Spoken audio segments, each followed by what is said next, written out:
Welcome everyone to the Standing Lounge. I'm Stevie B. Today I am super excited to share with you one of my favorite movies of all time. I mean, this has got to be in my top 10 for sure. I have so many memories as a kid watching this film. Even nowadays, I still get excited every time I watch it.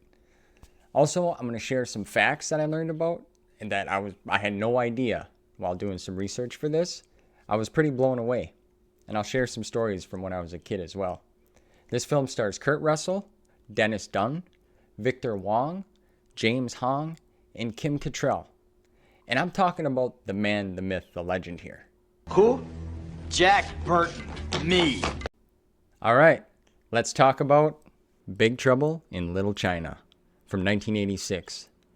This classic film blends action, adventure, comedy, and mysticism into one of the most unique films from the 80s. This is directed by John Carpenter and follows the adventures of Jack Burton, a wisecracking, self-assured truck driver who finds himself caught in a battle between ancient magic and modern-day chaos in San Francisco Chinatown.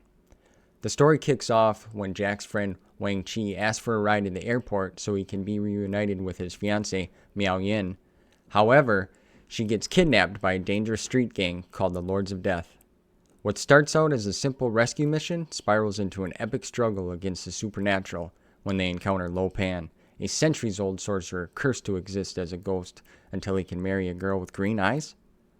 Jack, Wang, and their allies, including the brave lawyer Gracie Law and the eccentric sorcerer Egg Shen, venture into the dark underworld of Chinatown, where they face off against Lo Pan's mystical enforcers, the Three Storms. Along the way, they encounter bizarre creatures, ancient magic, and legendary martial arts battles. While Jack sees himself as a hero, he's often more of a bumbling sidekick, with Wang taking the lead in action. This self-aware twist on the traditional action hero adds to the film's humor and charm. Now, despite its poor box office performance upon release, Big Trouble in Little China has grown into a beloved cult favorite celebrated for its fast-paced action, sharp humor, and imaginative world building. The film's blend of martial arts, mythology, and over-the-top action set pieces make it a one-of-a-kind experience. Kurt Russell's performance as Jack Burton, an overconfident yet clueless hero, has become iconic, and the movie's quotable lines, distinctive characters, and stylish visual effects continue to captivate audiences decades later. Now, where do I even begin with this? Okay, it was a box office flop, and then years later it becomes this phenomenon with this cult following, and it's an instant classic, which it should be, because when I first watched it, I fell in love with it, and I wanted to watch it over and over and over again. It's just incredible. I just wonder what they thought after this came out and the reviews it got. But, from what I've read, some of the advertising was an issue for this film. I don't know if it was in the budget. They just didn't do it enough to try to get it out there, which is kind of a bummer. But I'm just glad that it finally picked up and caught on, through VHS and renting and your video stores. I was born in the 80s, 84 to be exact. So I was 2 when this came out. I don't think my folks brought me to the theater to see this film. They never told me that. But I'll get into some more stories later. Some of the facts now. I did the research online, and some of the things I came across was this was actually supposed to be a Western, but they redid the script and they made it more current. So that's interesting. John Carpenter wanted to get Clint Eastwood or Jack Nicholson to play in this. Kurt Russell wasn't a first option or choice, even though they had worked together in the past. They have a great friendship, so that I learned that, and that's really cool. I believe in the special edition, it's a 2-disc. I want to say it came out in like 2010 version. I could be wrong, but there's some commentary, which is pretty interesting. Also, John Carpenter is really big into music. He has a band, the Coupe de Villes, where he did a lot of the soundtrack work. He sang in it. Kurt Russell sang in it. Also, Nick Castle, he played the original Michael Myers. He's in the band, so that was pretty cool. James Hong, I didn't realize this, but the man, he's been in like 600 films and TV shows and animated series, which is pretty wild. I mean, he's recognizable for sure. He also, I believe, did some voice acting work for Star Wars: The Clone Wars, for all you Star Wars fans out there. Which also, I want to say this real quick. Harrison Ford, okay, we'll do a little Star Wars lingo here. Awesome. He played the role of Han Solo perfect. And Kurt Russell actually auditioned for Han Solo and Luke Skywalker. Obviously didn't end up getting the part. But now I honestly could see Kurt Russell playing Han Solo. What he did in this film, like the swag, that cocky coolness, the too cool for school, was like perfect. And that would have transitioned well with Han Solo, I think. That's just my opinion. Don't hate me for that. I think he would have been a good fit. So them are some things. I mean, there's a lot more. The character from Mortal Kombat, Raiden, was actually inspired by lightning, one of the 3 storms in this. So that was and I noticed that too when I played the game. I'm like, man, that reminds me of from Big Trouble in Little China. Same with Shang Tsung.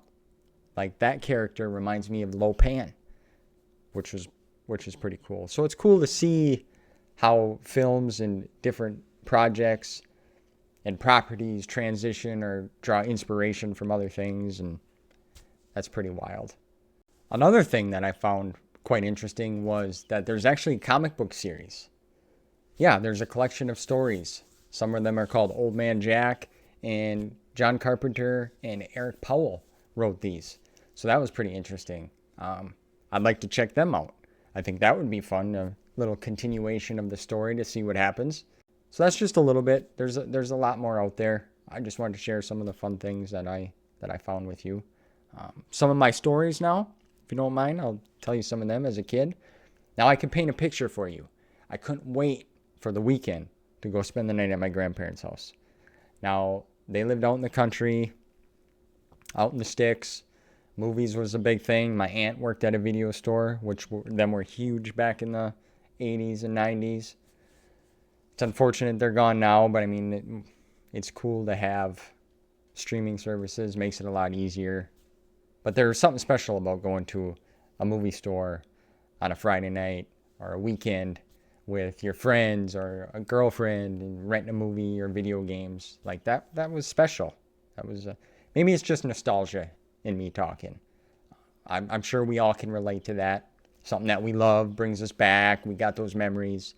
Just good times, fun. So anyway, back to the story. So I couldn't wait to get out there because we had access to a lot of movies, especially screeners. I don't know if you remember screeners, but you could bring it home, watch it before it actually comes out, and you got that scrolling tick on the bottom, screener, copyright, all that mumbo jumbo.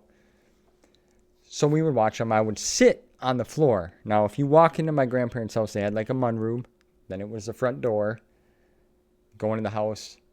My grandpa's chair was on the left. My grandma's was back here. There was a couch. And the TV was right in front. So I would sit on the floor cross-legged.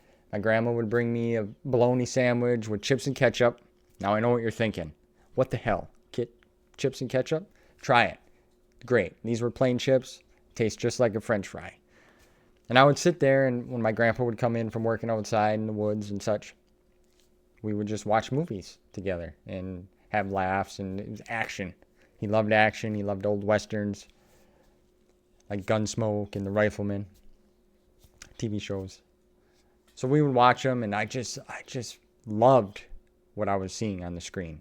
Like Jack Burton was so cool to me. Now in the 80s and 90s, it was always those macho, you got Stallone, you got Arnold, Bruce Willis. The list goes on and on with all these, that tough guy persona. Which Kurt Russell actually did some weight training a couple months prior to starting this film to try to buff himself up a little bit. Wore that classic tank top. Loved that. I just fell in love with him. He was so cool and cocky and tough guy. And you don't really realize it when you're young watching this movie that he's kind of a goofball, right? He's not the save it all. Wang Chi is actually the one that's kind of takes control of situations that Jack gets them stuck in or so on. But just in all the clever one-liners. Son of a bitch must pay. Old Jack Burton. Yeah, this is a pork chop express. Have you paid your dues, Jack? Yes, sir. The check is in the mail. My grandpa had a plow truck. It had a CB in it back then. So every time, sometimes I'd go out with him in the winter and plow. I'd grab that and this is Jack Burton. And just fun. And the knife. There was something about the knife.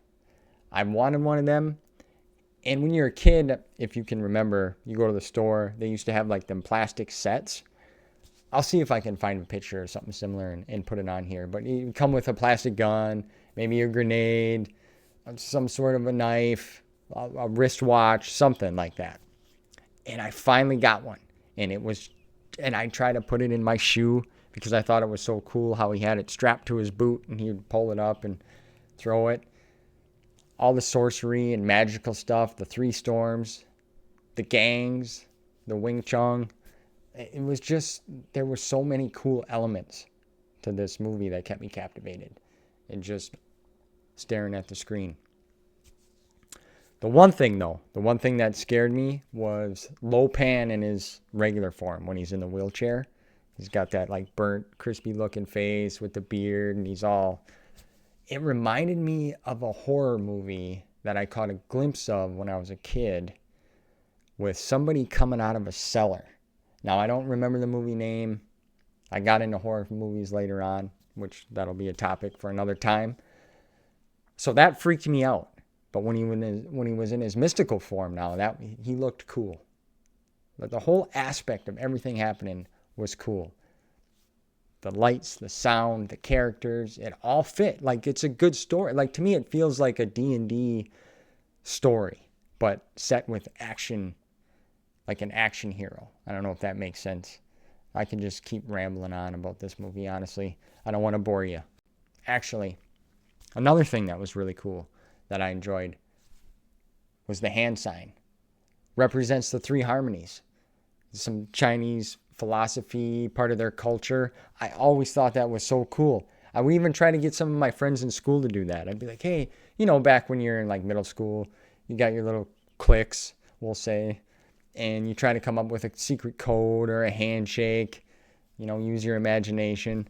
And I'm like, hey, why don't we try one of these? They're like, what the hell is that?